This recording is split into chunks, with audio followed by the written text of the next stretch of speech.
So my fault படத்துடைய part 3 ஆன அவர் fault அப்படின்ற படத்தை வந்து இப்போ அமேசான் பிரைம்ல தமிழ் டப்பிங்கோட ஸ்ட்ரீம் பண்ணியிருக்காங்க. ஆக்சுவலா இந்த படத்துடைய பார்ட் 1க்கு நிறைய வரவேற்பு அப்படின்றது இருந்துச்சு. ஸோ பார்ட் 2வோட கண்டினியூட்டியா இந்த படத்தை வந்து எடுத்திருக்காங்க. அதாவது பார்ட் 2ல நம்ம நிக்கும் நோவும் வந்துட்டு சண்டை போட்டு பிரிஞ்சுட்டு இருப்பாங்க. ஸோ இவங்க ஃப்ரெண்டுடைய மேரேஜுக்கு இவங்க 2 பேரும் வந்ததுக்கு அப்புறம் அங்க கசம்சா சம்பவம் அப்படின்றது நடந்துருது.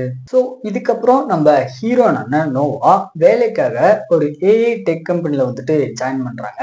இந்த பக்கம் நம்ம படத்தோட ஹீரோவான நிக் வந்துட்டு இவர் அப்பாவுடைய பிசினஸ்ல ஒரு சில மாற்றங்களை கொண்டு வரும் விதமா ஏஐ டெக்னாலஜில இன்வெஸ்ட் பண்ணியிருப்பாரு. அதாவது நம்ம ஹீரோயின் வேலை செய்யற அந்த ஏஐ டெக் கம்பெனியோட ஷேர் மொத்தத்தையுமே நிக் வந்துட்டு வாங்கிட்டு இருப்பாரு.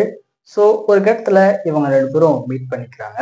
இதுக்கப்புறம் நடக்கக்கூடிய சம்பவங்கள்லாம் என்ன, இது மூலியமா நம்ம ஹீரோயினுக்கு என்ன ஆகுது, கடைசியா நம்ம ஹீரோயின் இவங்க 2 பேரும் சேர்ந்தாங்களா இல்லையா அப்படின்றது தான் இந்த படத்தோட ஸ்டோரியா இருக்கு. ஆக்சுவலா இந்த படத்துடைய பார்ட் 1 கம்பேர் பண்ணும்போது மிச்ச படங்கள் எல்லாமே அந்த அளவுக்கு வரல அப்படின்றது தான் உண்மை. ஏன்னா படத்துல பாத்தீங்கன்னா ஸ்டோரி அப்படின்றது அந்த அளவுக்கு ஸ்ட்ராங்கா இருக்காது. இன்ஃபேக்ட் இவங்க படத்துடைய செகண்ட் ஹாஃபுக்கு அப்புறமா தான் ஸ்டோரிக்குள்ளேயே வருவாங்க. ஸோ அது வரையும் படத்தோட ஸ்கிரீன் பிளே வந்துட்டு கொஞ்சம் ஃபிளாட்டா தான் வரும். ஆக்டிங் வைஸ் அப்படின்னு பாத்தீங்கன்னா சொல்லவே வேணாம். நம்ம படத்தோட ஹீரோ அதுக்கப்புறம் ஹீரோயின் இவங்க 2 பேருமே ஒரு நல்ல பர்ஃபார்மன்ஸை கொடுத்துருக்காங்க. சப்போர்ட்டிங் நடிச்ச எல்லாருமே ஒரு நீட்டான பர்ஃபார்மன்ஸை கொடுத்துருக்காங்க. இந்த பக்கம் டெக்னிக்கல் சைடு அப்படின்னு பார்க்கும்போது சரி, சினிமாட்டோகிராஃபி ரொம்ப அருமையா இருந்துச்சு. பேக்ரவுண்ட் மியூசிக், சவுண்ட் எஃபெக்ட் எல்லாமே இந்த படத்துக்கு ஏற்ற மாதிரி நீட்டா கொடுத்துருக்காங்க.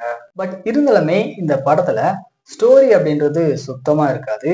அது மட்டும் இல்லாத படத்தோட கிளைமேக்ஸ் எல்லாம் வந்துட்டு ஏதோ முடிக்கணும் அப்படின்ற மாதிரி தான் முடிச்சிருக்காங்க. ஸோ ஃபைனலா எந்த ஒரு புதுசான எக்ஸ்பெக்டேஷனுமே இல்லாத மை ஃபால்ட் படம் உங்களுக்கு பிடிக்கும் அப்படின்னா இந்த படமே உங்களுக்கு ஒர்க் அவுட் ஆகும். ஸோ ட்ரை பண்ணி பாருங்க. ஆனா தனியா மட்டுமே பாருங்க.